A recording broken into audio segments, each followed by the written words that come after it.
countries in the surrounding areas. Talk to us about the level of preparation that it would take to carry something like this out. Well, this is an extensive strike really across the breadth of Iran. The president laid out some of the military objectives. He talked about the Iranian Navy. He talked about the Iranian missile program. He talked about the Iranian missile industry. So all of these variety of targets that the president and the military would like to pressure and ultimately dismantle or even destroy. So significant amount of targeting work had to go into this. The analysis of all of the various production sites, air defense radar sites, air defense missile sites, offensive missile sites. You know, Iran has a fairly broad range of offensive capabilities. The United States targeters had to identify all of these capabilities, locate all of these capabilities, and then what we in the military call weaponeer these capabilities. In other words, determine what type of bomb or missile would be appropriate to strike that particular target. So all of this has taken probably months, in addition to the time it took us to move the forces, the U.S. forces, into position there in the Middle East. So a significant operation, took a lot of planning. Ask you a bit if we can. Obviously, this takes a lot of planning. Obviously, this is something that the U.S. Has made clear is going to go on for a period of time going forward. Can I just get your take on what is one of the other concerns here, not specific to Iran, but specific to Iran's proxies throughout that region? We've witnessed what happened to Hamas and Hezbollah at the hands of Israel in the course of the last several years, but there's also the Houthi rebels in Yemen and beyond, and their targets may not be, often are not, the American homeland, but they are American interests in that region and oftentimes American forces in that region. Can you sort of detail for us what precautions are to take place, are likely to take place to help protect the American interests and American forces, individuals there? Peter, you're exactly right, and that's a great sort of big picture look at the Iranian capability. We have to keep in mind that although Iran has been degraded over the past year significantly, they still have the ability to punch back. And we see that now they're launching missiles. Those missiles have not had, they've not yet been successful. None of the Iranian missiles that they fired into the various U.S. interests across the region have penetrated. That's good news. But let's keep in mind that the Iranians have other capabilities, as you've demonstrated, or as you've mentioned, right? There's asymmetrical capabilities such as proxies in other nations, small speedboats that they can use to target American warships, even simple things, and the president even mentioned these. Iranian IEDs, improvised explosive devices, also known as roadside bombs, were a significant weapon, a significant casualty-producing weapon that was used during the U.S. involvement in Iraq several years ago. Those can be, again, redeployed against U.S. interests. So the Iranians can begin to target what I would refer to as our hard targets, U.S. warships, U.S. bases throughout the region. But let's keep in mind there are also American soft targets in the region, and this is simply tourists or diplomats or other Americans in the region. And we've got the map up now. This is a large region. This is places like Egypt where Americans go simply for vacation, right, for tourism. So we, the United States of America, do have some vulnerabilities that are, again, what we would refer to as asymmetric. So a way for the Iranians to pressure Americans, to hurt Americans, to bloody America's nose when they're not able to strike or damage our more significant assets like our warships. Those vulnerabilities obviously top of mind for the family members of those service members who are abroad, and top of mind for the president, as he mentioned in his recorded remarks overnight, that there may in fact be American casualties. He says that happens in war. Obviously, our reporter is saying that there haven't been any yet, but that could change. We are in the early hours of this. So, Steve Warren, we appreciate your time, Colonel. We thank you. We're going to bring in NBC's Yasmin Bousougian now, who has been talking to her sources on the ground in Iran. She's been getting photos from the plumes of smoke that have been seen in Tehran and elsewhere this morning. Yaz, you made a really important point in our last hour, which is the density of the population and the place that we're talking about here. We are not talking about some wasteland of desert. We are talking about a place with schools and businesses and people who are on a Saturday going to work, going to school, going about their day, who are regular citizens who may be caught up in sort of the crossfire of this.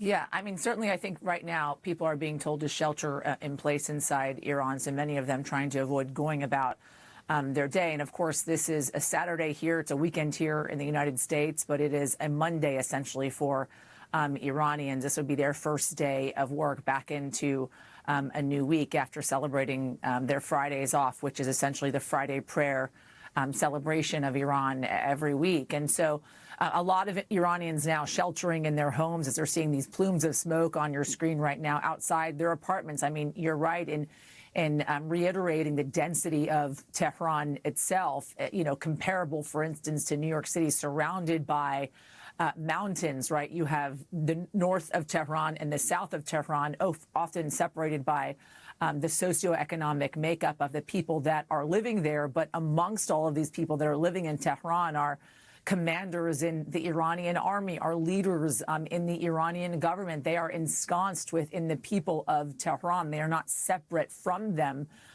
per se. And so when you have these precise military targets by both Israeli and American forces, there may very well be casualties of civilians amidst striking some of these leaders and leaders that are in the Iranian army and the Iranian government. I would also note that we're already hearing some casualties happening inside Iran that we're getting reports of now from the Manab province, which is in the southwest of Iran, far away from the city of Tehran, a girls' school in which we're getting reports now, confirmation here into NBC, in which 57 people have in fact been killed in that bombing. And so it's precisely what I was talking about earlier, Laura, which is while you have a lot of Iranians inside that country who want regime change, they want to see a real change to their country. They don't want to see necessarily the casualty count be incredibly high amongst their countrymen. And I think, though, that is going to be inevitable in order to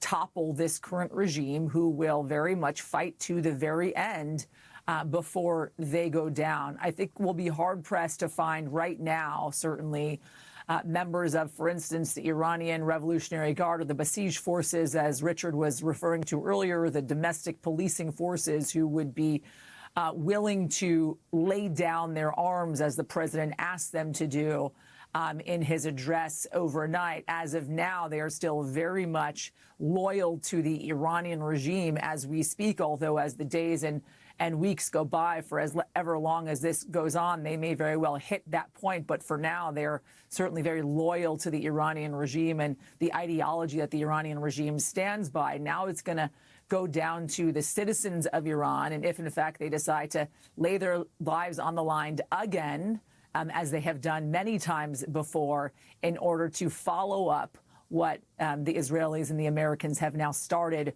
overnight in this bombing campaign. As you were talking there, Yaz, we were showing the images from earlier today. You can see the people on the streets, the cars on the road, and these enormous black plumes of smoke, just showing how close this is to city centers. This is, again, a heavily populated area. Listen, New York City has been at war before, right? We all remember, for those of us that were in New York, as I was on 9/11, we remember seeing the black plumes of smoke coming from downtown Manhattan. It is not something that we are used to seeing, but it is something that we have seen here in New York City, and how terrifying that was. Iranians have been at war before. They are not used to seeing this, although they saw it last summer as well, even though it was a short 12-day campaign. But they were at war with Iraq for some time after the Iranian Revolution. And some would argue that had the Iranian-Iraq war never happened, The current regime that we see in place now may very well have been toppled beforehand, but because the Iran-Iraq war happened and Iran had the support from outside of the country, they were able to maintain the support of the current Iranian regime, which held them in power up until now. But yes, you're exactly right.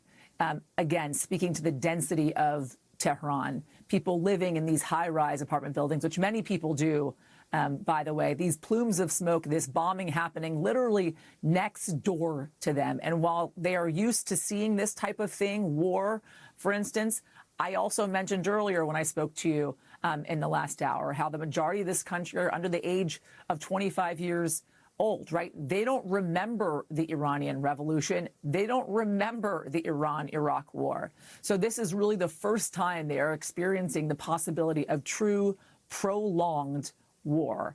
I don't imagine this is going to be done in 12 days as the 12-day war went on over the summer, right? That had a specific, it seems, objective in mind, and that was to take out the nuclear sites inside Iran. And there's now questions as to where the nuclear sites actually stand, considering what the president said in his State of the Union just a couple of days ago. So now the ultimate objective, it seems, is total obliteration, right? Taking out the Iranian regime, which will take a long time, considering all that I have just talked about with the Iranian Revolutionary Guard, the domestic besieged forces, all the loyalty that this current Iranian regime has. One thing, though, guys, that I will keep in mind is this. I think over the next few hours and likely days, we will begin to hear of casualties of top commanders in the Iranian forces, top leaders within the Iranian government. If and when that begins to happen, I think we could see a real change as to how things happen on the ground and how Iranians decide they're going to take their next steps and what they want to see happen within their own country. That, in fact, could be a real turning point, I'm told, by Iranian sources that I've been speaking to. But, you know, people are scared right now. They are worried about what tomorrow may look like. They worry about what the plan is the day after, which is something we've talked about a lot with these prolonged conflicts in the Middle East. If there is a plan, if there's someone waiting in the wings to swoop in and help them. But right now, they're just trying to get through the day.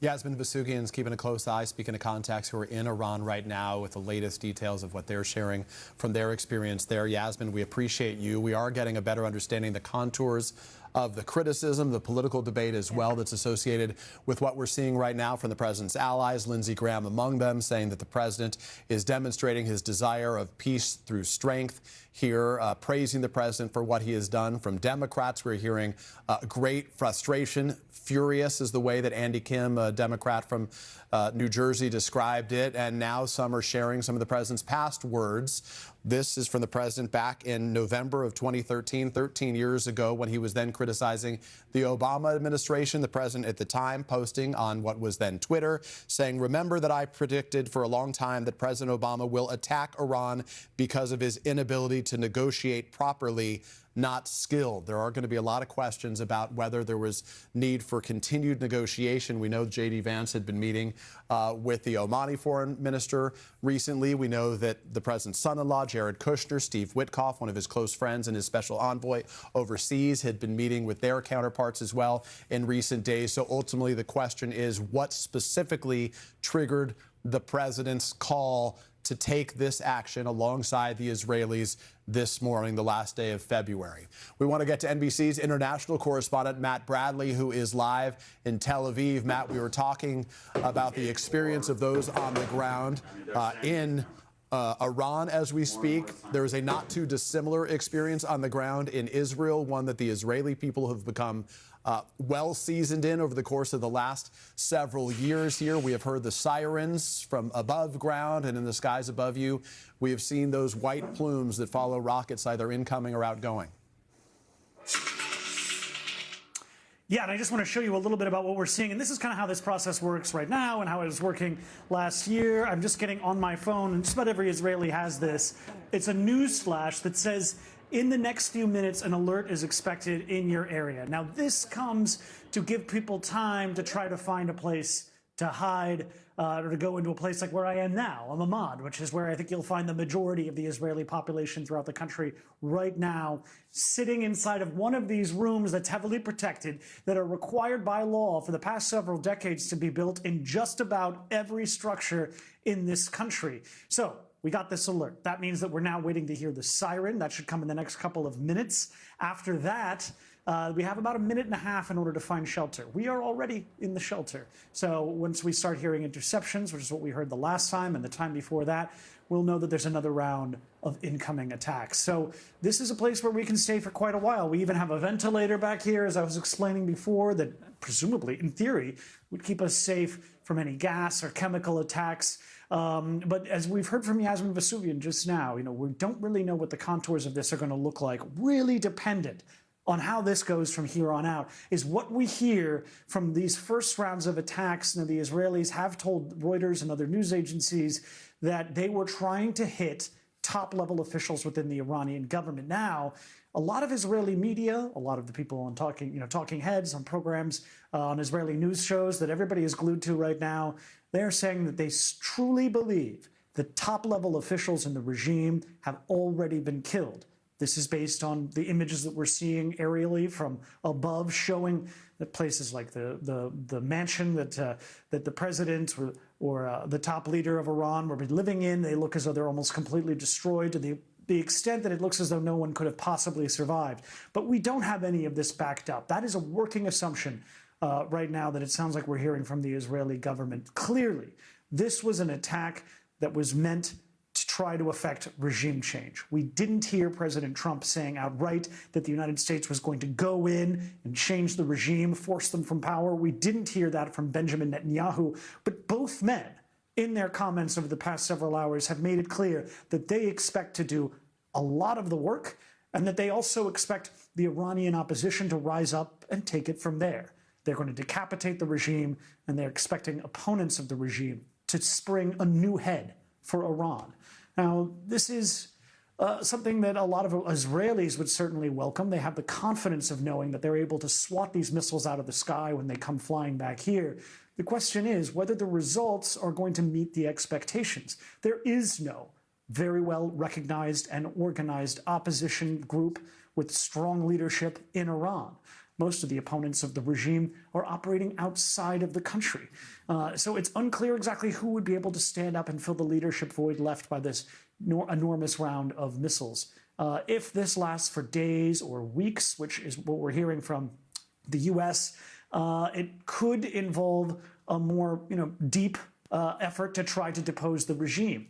It's very difficult to depose a regime without putting boots on the ground. We haven't heard that excluded from President Trump's comments. He made lengthy comments just this morning around the time that we saw these attacks that were launched. He didn't mention Israel in them at all, even though the Israelis are now participating in these attacks. So as the day goes on, we're going to be looking at these Iranian retaliations, which of course are falling on us as we speak. But we're also going to be looking at the effects of the American and Israeli joint attacks on the ground in Iran. That is going to determine the tone and the tempo